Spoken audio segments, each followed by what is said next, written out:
بسم اللہ الرحمن الرحیم۔ راستہ کی چھینٹوں کا حکم۔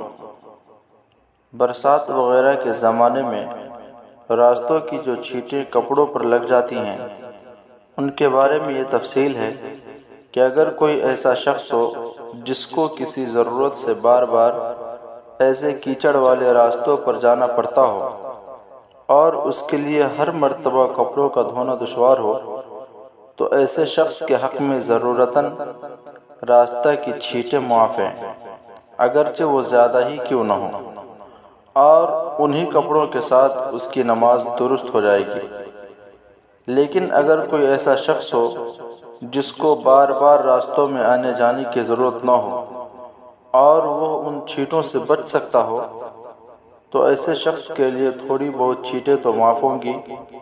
لیکن اگر بہت زیادہ چھینٹیں ایسے شخص کے کپڑوں پر لگ جائیں تو ان کو معاف قرار نہیں دیا جائے گا، پس انہیں دھو کر ہی اس کے لیے ان کپڑوں میں نماز پڑھنا درست ہوگا۔ حوالہ: کتاب المسائل، جلد 1، صفحہ 101۔